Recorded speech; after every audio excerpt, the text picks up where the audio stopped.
శ్రీ గురుచరిత్ర అధ్యాయం 36. శ్రీ గణేశాయ నమః.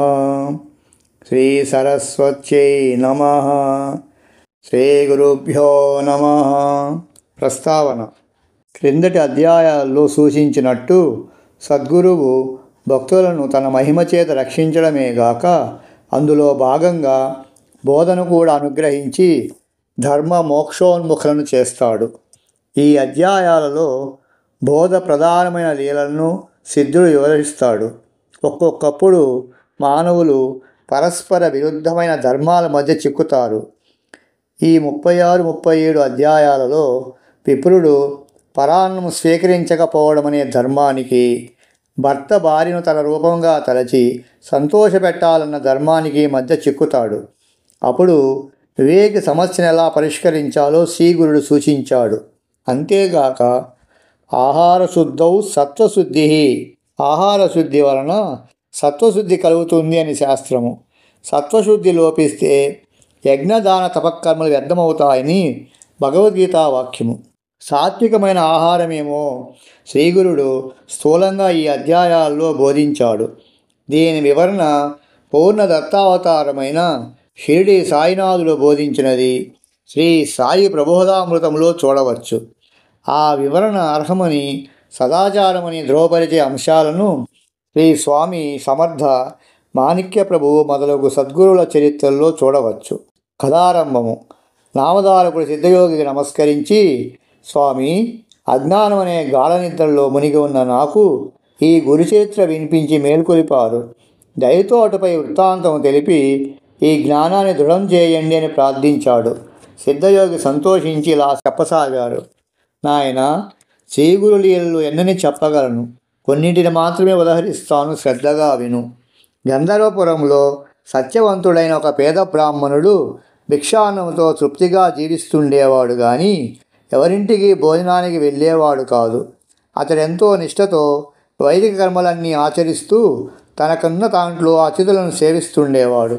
ఆ కాలంలో శ్రీగురుని మహిమ వలన అతడికి ఆకర్షింపబడి వచ్చిన భక్తులు ఎందరో బ్రాహ్మణ సమారాధనలు చేస్తుండేవారు. ఈ పేద బ్రాహ్మణుడు మాత్రం వెళ్ళేవాడు కాదు. ఒక సంవత్సరం మహాలయాల్లో ఒక శ్రీమంతుడు గ్రామస్తులందరినీ దంపత సహితంగా భోజనానికి ఆహ్వానించాడు. ఈ పేద బ్రాహ్మణుడు మాత్రం వెళ్ళడానికి ఒప్పుకోలేదు. అతని భార్యకు అటువంటి సమారాధనలకు వెళ్ళి భోజనము, దక్షిణలు, కొత్త వస్త్రాలు, దానము తీసుకొని సుఖంగా జీవించాలని ఉండేది. ఆమె ఎంత చెప్పినా అతడు ఎప్పటి వల్ల ఈసారి కూడా ఒప్పుకోలేదు. అతనితో తననొక్కదాన్నన్నా పంపమని, లేకపోతే అతనిని కూడా రమ్మని పట్టుబట్టింది. అతడు, నేను రాను, నీకంత ఆశ ఉంటే నీవు వెళ్ళవచ్చు అన్నాడు. అప్పుడు ఆమె ఆ శ్రీమంతునితో, నేనొక్కదాన్నైనా భోజనానికి రావచ్చా అని అడిగింది. అతడు దంపతులే రావాలన్నాడు. నిరాశ చెంది తన భర్తపై కోపంతో శ్రీగురుని వద్దకు వెళ్ళి తన బాధనంతా వెళ్ళబోసుకొని తన భర్త కూడా ఆ రోజు సమారాధనకు వెళ్ళేలా ఆదేశించమని కోరింది. అందుకు శ్రీ నృసింహ సరస్వతి నవ్వి ఆమె భర్తను పిలిపించి, ద్విజోత్తమా, నా మాట విని ఈ రోజుకు నీవు సమారాధనకు వెళ్ళు. భార్య యొక్క కోరిక తీర్చడం భర్త యొక్క ధర్మము అని హితము చెప్పాడు. ఆ విప్రుడు, స్వామి, మీ ఆజ్ఞానుసారం నా నియమం విడిచి నేడు సంతర్పణకు వెళ్తాను. గురువు ఆజ్ఞను ఉల్లంఘించకూడదు కదా అని చెప్పి ఆమెతో సమారాధనకు వెళ్ళాడు. ఆనాడు అతడు జీవితంలో మొదటిసారిగా ఒక సత్రం వద్ద వందలాది బ్రాహ్మణుల పంక్తిన భోజనానికి కూర్చున్నాడు. అందరూ భోజనాలకు కూర్చోగానే ఆ దంపతులిద్దరికీ అక్కడ తమ విస్తళ్లలోనూ మరికొందరి విస్తళ్లలోనూ ఉన్న అన్నాన్ని ఒక కుక్క, ఒక పంది తాకి అపవిత్రం చేసినట్లు దర్శనమయ్యింది. ఆమె ఆశ్చర్యపోయి పరికించి చూడగా నిజంగానే ఒక కుక్క దడిలోంచి దూరి వచ్చి అన్నపు రాశిని ముట్టుకున్నది. వెంటనే ఒకరు దానిని తరిమివేసి వడ్డన కొనసాగిస్తున్నారు. అది ఆ బ్రాహ్మణి చూచి వెంటనే కోపంతో విస్తరి ముందు నుండి లేచి అందరితో ఆ విషయం చెప్పింది. ఆమె భర్త తలబాదుకొని, బుద్ధి లేనిదానా, నీ వలన ఈరోజు నా కర్మ ఇలా కాలింది అని చెప్పి విస్తరి ముందు నుండి లేచిపోయాడు. అప్పుడు ఆమెను తీసుకుని శ్రీగురుని వద్దకు వెళ్ళాడు. ఆయన ఆమెకేసి చూస్తూ, ఏమమ్మా, పరాణ సుఖం అనుభవించావా, నీ కోరిక నెరవేరిందా అని అడిగి నవ్వారు. ఆమె సిగ్గుతో తలవంచుకొని, స్వామి, నా బుద్ధిహీనత వలన మా వారిని కూడా ఈ కుక్క కూటికి బలవంతాన తీసుకొని పోయాను. నా తప్పు ఎలాగైనా మీరే సవరించాలి అని వేడుకున్నది. ఆమె భర్త ఆమెను నిందించి తన వ్రతం భంగమైనందుకు ఎంతగానో వాపోయాడు. అప్పుడు శ్రీకరుడు అతనిని ఊరడించి ఇలా చెప్పారు, పోనీలే, ఏమైతేనేమి, నేటితో నీ భార్య మనసు కుదుటపడ్డది కదా. ఆమె ఇంకెన్నడూ నిన్నలా వేధించదు. ఇంత మాత్రానికే నీకెట్టి దోషము రాదు, నీకు నియమభంగము కాదు. ఎప్పుడైనా దేవపితృ కార్యాల్లో భోక్త లభించగా ఎవరికైనా కర్మానుష్ఠానికి ఆటంకం ఏర్పడినప్పుడు దాన్ని రక్షించడానికి భోక్తగా వెళ్ళినందువలన ఎట్టి దోషము ఉండదు అని చెప్పారు. అప్పుడు ఆ విప్రుడు, స్వామి, ఎలాంటి భోజనం చేయవచ్చు, ఎలాంటిది చేయకూడదో దయతో వివరించండి అని కోరాడు. శ్రీగురుడు ఇలా చెప్పారు, గురువులు, మేనమామలు, ఆచారవంతులైన వేదవిధులు, అత్తమామలు, తోబుట్టువులో పెట్టిన భోజనం చేయవచ్చు. తల్లిదండ్రుల చేత సేవ చేయించుకునేవాడు, భార్యాబిడ్డల్ని ఏడిపించి పేరు కోసం దానాలు చేసేవాడు, పొగరుబోతూ తగాదాల కోరు, వైశ్వదేవం చేయనివాడు, డబ్బు కాసించి అపాత్రులకు మంత్రోపదేశం చేసేవాడు, క్రోధవంతుడు, భార్యను విడిచిపెట్టినవాడు, క్రూరుడు, పిసినారి, శ్రీలోలుడు, దురాచారి, దొంగ, జూదరి, స్నానం చేయకుండానే భోజనం చేసేవాడు, భగవన్నామ స్మరణ పట్ల శ్రద్ధాభక్తులు లేనివాడు, కనీసం సంధ్యావందనమైన చేయనివాడు, డబ్బు తీసుకుని డాంబికంగా జపాలు చేసేవాడు, విశ్వాసఘాతకుడు, పక్షపాతంతో అన్యాయం పలికేవారు, స్వధర్మం విడిచి పరధర్మం అవలంబించేవారు, బ్రాహ్మణులను, గురువును, సాధువులను, తన ఇంటి భోజనాన్ని నిందించేవారు, తన ఇంటి కులదేవతను విడిచినవారు, దురాశాపరులు, భగవంతునికి నివేదించకుండా భోజనం చేసేవారు, ఇలాంటి వారి భోజనం తిన్నవారు పతితులవుతారు. కూతురును, అల్లుణ్ణి బాధించేవారికి మరు జన్మలో బిడ్డలు కలగరు.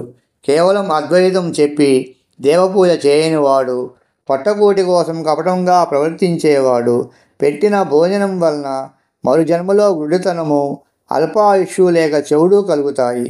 నిత్యము ఇతరుల ఇంట్లో భోజనం చేసేవారి పుణ్యమంతా నశించి వారి పాపమంతా సంక్రమిస్తుంది. పూర్ణిమ అమావాస్యల్లో పరుల ఇంట భోజనం చేస్తే మాసమార్జించిన పుణ్యఫలం నశిస్తుంది. సాటి వారికి కర్మానుష్ఠానంలో లోపం తీర్చడానికి తప్ప ఇతరుల ఇంటికి భోజనానికి వెళ్ళకూడదు. అలా చేసిన దోషం గాయత్రీ జపంతో తొలగుతుంది. సేవకుల ద్వారా ఆహ్వానం పంపిన వారి ఇంటికి కూడా వెళ్ళకూడదు. మనుమడ పుట్టేదాకా అల్లుని ఇంట్లో కూడా భుజించకూడదు. గోవు, భూమి, బంగారము మొదలైనవి దానం తీసుకోవడం కూడా అంత చెడ్డవి కాదు. కానీ గ్రహణ సమయంలోనూ, సూతకమప్పుడు, పుణ్యతీర్థాలలోనూ దానాలు తీసుకుంటే దోషం వస్తుంది. ఇటువంటి అనుచిత భోజనం చేయకుండా స్వధర్మం ఆచరించే వారికి దైన్యం ఎన్నటికీ రాదు. దేవతలు, సిద్ధులు, కామధేనువు కూడా వారిని సేవిస్తుంటాయి. అప్పుడు ఆ విప్రుడు నమస్కరించి, స్వామి, సధర్మం అంటే ఎలాంటిదో కొంచెం వివరించండి అని ప్రార్థించాడు.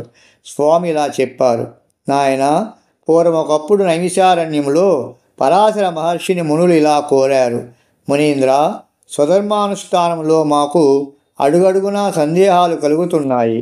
ఆచారము, మంత్రము గురువు నుండి తప్ప తెలుసుకోకూడదంటారు. కనుక దయతో మాకవి వివరించండి.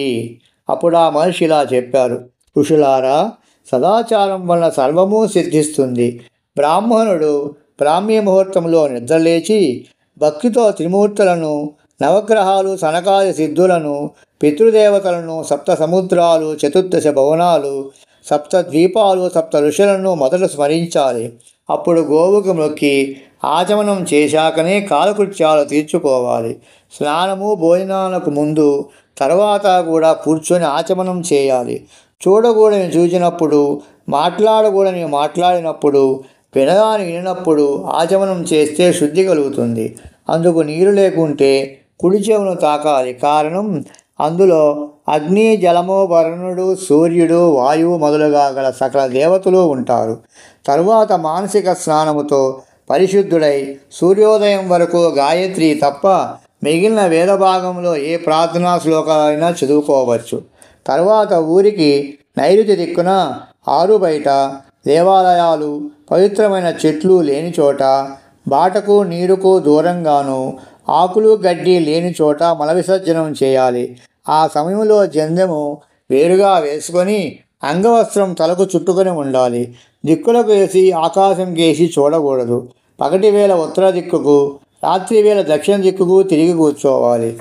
తరువాత ఆచమించి కులదేవతను స్మరించాలి. ఇలా శ్రీగురుడు ఆచారకాండ గురించి ఇంకెన్నో అంశాలు బోధించారు. శ్రీదత్తాయ గురవే నమః. శ్రీ శ్రీపాద శ్రీవల్లభాయ నమః. శ్రీ నృసింహ సరస్వత్యై నమః.